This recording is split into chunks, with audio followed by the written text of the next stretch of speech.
এশার নামাজের পর মনে মনে এই আমলটি করে ঘুমান। আল্লাহ রাব্বুল আলামিন এই আমলের কারণে একজন সাহাবীকে 3 বার জান্নাতের সুসংবাদ দিয়েছেন বিশ্বনবীর মাধ্যমে। এই আমলটি অনেক সহজ একটি আমল, যেটা মনে মনেই করা যায়, এবং কি আমলটি করতে পারলে এই ফজিলত আল্লাহ রাব্বুল আলামিন আপনাকে দান করে দিতে পারেন। মনে রাখবেন, সাহাবে একরাম হচ্ছেন আমাদের জন্য আদর্শ। আমরা যদি সাহাবেদেরকে মানতে পারি, অবশ্যই আমাদের জন্য জান্নাতের পথ অনেক বেশি সুগম হবে। আনাস বিন মালিক রাদিয়াল্লাহু তাআলা আনহু এই হাদিসটি নিয়ে এসেছেন।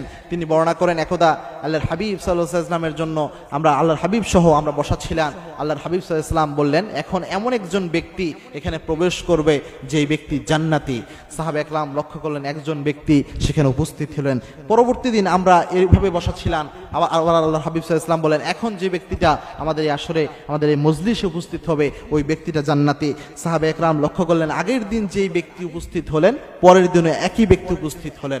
তৃতীয় দিনে আল্লাহর হাবিব সাল্লাল্লাহু আলাইহি ওয়াসাল্লাম একই কথা বললেন। সাহাবা একরাম লক্ষ্য করলেন তৃতীয় দিনও একই ব্যক্তি উপস্থিত হলেন। আমর ইবনে আস তিনি চিন্তা করলেন এই কি এমন আমল করে ওই ব্যক্তি, আব্দুল্লাহ বিন আমর ইবনে আস তিনি চিন্তা করলেন এই ব্যক্তির আমলটা আমার একটু দেখতে হবে। ওই ব্যক্তিকে যেয়ে বললেন, ভাই আমি আপনার একটু মেহমান হতে চাই। ওই ব্যক্তি বলছেন, হ্যাঁ চলেন আমার বাসায়। আব্দুল্লাহ ইবনে আমর ইবনে আস তার সাথে থাকলেন, 3 দিন তার সাথে অবস্থান করলেন। তিনি দেখলেন রাতের বেলায় যেমন অন্যান্য সাহাবীরাও তাহাজ্জুদ পড়ে, ওই ব্যক্তিও তাহাজ্জুদ পড়ে। ঘুমের আগে অন্যান্য সাহাবীরা যে দোয়া পড়ে ওই ব্যক্তিও সেই দোয়াগুলোই পড়ে। স্বাভাবিক তাসবিহ তাহলিল যেগুলো অন্যান্য সাহাবীরা করে তিনিও সেটাই করেন। 3 দিন থাকার পর আব্দুল্লাহ ইবনে আমর ইবনে আস ওই ব্যক্তিকে বললেন, ভাই আমি আপনার এখানে এসেছিলাম একটা উদ্দেশ্যে।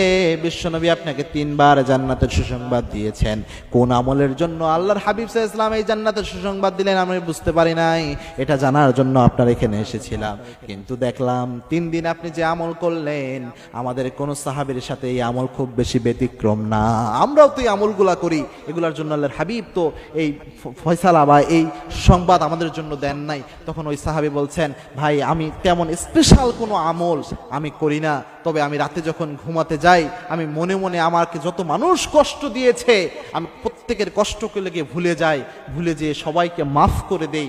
মাফ করে দিয়ে মনের মধ্যে হিংসা না রেখে, বিদ্বেষ না রেখে আমি রাতের বেলায় ঘুমাতে যাই। কেননা রাতে ঘুমিয়ে গেলে সকালে উঠতে পারবো কিনা তার কোনো গ্যারান্টি নাই।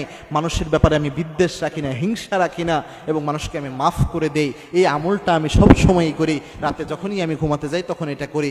ওই সাহাবী তখন বললেন, আব্দুল্লাহ বিন আমর ইবনে আস বললেন, ভাই আল্লাহর কসম আমার মনে হচ্ছে এই আমলটির জন্যই আল্লাহ রাব্বুল আলামিন 3 বার বিশ্বনবীর মাধ্যমে আপনাকে জান্নাতের সুসংবাদ দিয়েছেন। সুতরাং আমরা অনেক সময় আমরা অনেক জায়গায় কষ্ট পেয়ে থাকি, অনেক ভাই আপনাদের কষ্ট দেয়, অনেক সময় অনেক আত্মীয় নিকটাত্মীয় কষ্ট দেয়, আপনারা তাদের ব্যাপারে যে একটা বিদ্বেষ এটাকে ভুলে যান। আবার অনেক সময় আমরা অনেক হিংসা করি, আরেকজনের কল্যাণ দেখলে অনেক আমরা জ্বলে পড়ে মরে যাই।